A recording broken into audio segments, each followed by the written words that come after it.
Hi, I'm America, a junior editor for the Festival Voice. Recently, I had the chance to sit down with Judson, the mastermind behind INERTIA, an independent company that brings electronic dance music events to Los Angeles, covering genres from techno to dubstep and everything in between. I reached out to Judson for this interview because, having attended his shows myself, I felt a unique personal vibe at INERTIA events that's hard to find elsewhere in LA.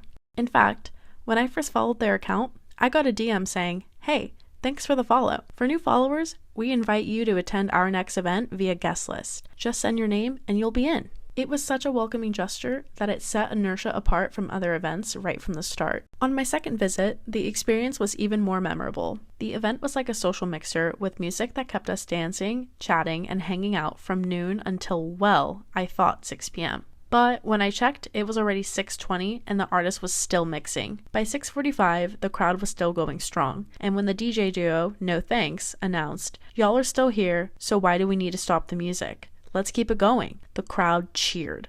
It was unlike any other LA event where security starts clearing out as soon as the clock hits the end time. INERTIA brings a community-centered vibe, showing a genuine care for its audience, with events that let people experience a mix of genres and a laid-back, inclusive atmosphere, especially during the peak summer season. Beyond being the owner, Judson also performs as Speakeasy, with his music mainly in the house genre. He's helped many up-and-coming artists find their footing, with some INERTIA performers later hitting stages at EDC and even abroad in Europe. So, let the interview begin. It's already on? Speak into it, yeah. Oh, cool. My name is Judson. I own this company called INERTIA in LA. We throw shows all the time. Really independent-owned company. We do house music, dubstep, trap, pretty much whatever we're feeling, but yeah. What inspired you to create INERTIA, and how does it stand out in the LA electronic music scene? I got inspired by watching other groups and what they were doing in the scene. I thought that LA needed more of an underground kind of presence to a more corporate approach, like what Brownie's Lemonade is doing. Space Out really inspired me. Groups like that are really taking kind of a different, unique angle with the secret lineup, secret locations, things like that. Just giving people an alternative to what Insomniac and Golden Voice are doing, I thought was super important for the scene and the growth of new ravers in general and making that widely accessible. We stand out by just doing more unique locations and events than a standard club show. We'll do boat parties, we'll do stuff in a park, do renegades under a bridge, really whatever comes up. What challenges have you faced in throwing events in Los Angeles, and how have you overcome them?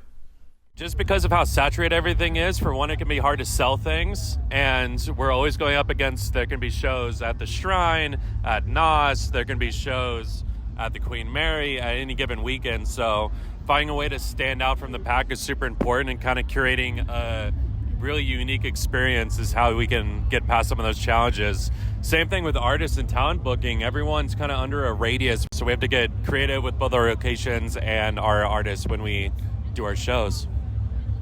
How do you curate the lineup for your events? Are there specific qualities you look for in an artist?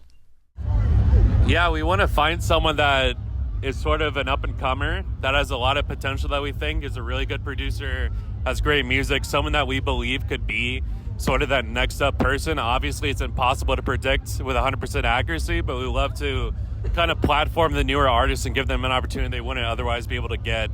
And just find people that are good people and good music producers and can bring their friends and just be all about the community we're building. A follow-up question I have to that is, are you reaching out to artists or are they reaching out to you? How do you go about that? It's a mix. We get about, I'd say, 50 to 100 people reaching out to us every week with new mixes and music, local artists. For example, too, we have some bigger people that reach out to us to curate a show. We have a lot of artists and managers that reach out to us to pitch their people. Last year, we did a pop-up with AC Slater, and their team reached out to us, and then we figured it out. We have another one coming up soon, same situation, they come to us. So it's a mix. As the scale grows, we're sending out inquiries and just really focusing on building out relationships with all these different teams. What are the future plans for INERTIA? Do you see it expanding to other cities or diversifying its events? Next steps for us is we want to go past the club scene and start our own branded festival. And then also in terms of cities, we've done San Diego before. We want to do San Diego again. I want to get into Arizona, Texas, and Michigan within the next year or so. So yeah, of course, like the goal is to go past LA as much as possible. Moving on to your music, how would you describe the evolution of your sound under Speakeasy? It started out taking a lot of inspiration from just tech house people, and then the more that I got into it, the more I realized I should make whatever I want to make and not kind of the cookie cutter that I feel like I'm supposed to be doing or staying within a tech house lane.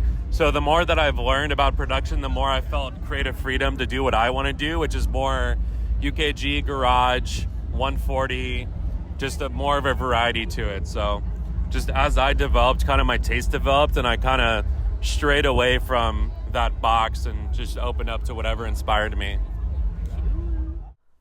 What's your creative process when producing music? Are there any signature elements you include in each track? For signature elements, I always try to focus on having a really ripping bass line, because I feel like that's a core element to anything that really does well. If you can incorporate a famous lyric or something like that, that's always great too. But inspiration-wise, I take a lot of references from artists in my lane that I think are producing things that are better than me, and just, maybe take an inspiration from their snare, their kick, or their synth, or whatever it is, and use that to tie into what I want to do. How do you balance managing INERTIA with your music career? Do they inspire each other? More recently, they have. I've kind of realized that throwing my own branded shows with my artist project both benefits my shows and also my project as an artist. So I'm trying more recently to tie them in directly to each other, and it's been really fun to do that. Time management wise, I think my baby's always going to be the shows, but the more I can just continue the passion project of also DJing, and it's just a blessing whenever possible. Do you have any new music coming out? Yeah, I have 2 edits coming out. One's for Juice WRLD EXO Tour Life, and then a 140 edit to Ski. So those will be on my SoundCloud. How do you stay connected to your audience in such a competitive scene? Yeah, we try to stay as personal as possible with bringing in new people into our community. We'll do direct DMs, we'll talk to people, we'll carry conversations with whoever we can. We'll really try to make everyone feel like they're at home and like their family. They can feel safe here, they can express themselves and kind of meet other people and find like-minded individuals and make new friends and have fun. What's been the most rewarding moment in your career so far? Seeing people that we've invested in artist-wise take it to the next level is really cool. A lot of people get their start with us and then they end up playing like a main stage EDC, and it's just really cool to watch that journey for them. And we couldn't be happier for every person that has their beginnings or kind of their initial or even their middle stage with us and then uses that to kind of platform and elevate to the next step. It's really cool to watch. What advice would you give to an emerging artist who wants to break into the electronic music scene? Abandon everything except for social media and music production. No one cares about your shows. No one cares about, frankly, anything except for your numbers on TikTok and Instagram and the music that you put out. It sucks, but it's very cutthroat. And at the moment, if you reach out to any agents, any managers, the first thing they're going to ask is, what's your social numbers? What's your analytics? No one wants to be a content creator, but if you want to be an artist in 2024 and 2025, you have to be. So content creation and focusing on music production will get you 10 times further than any show, any underground party, anything like that. If you have to manage your time, prioritize those things over shows because they'll take you so much further than any show could. What would you like to say to your fans of INERTIA and to those who haven't attended an event before but are interested?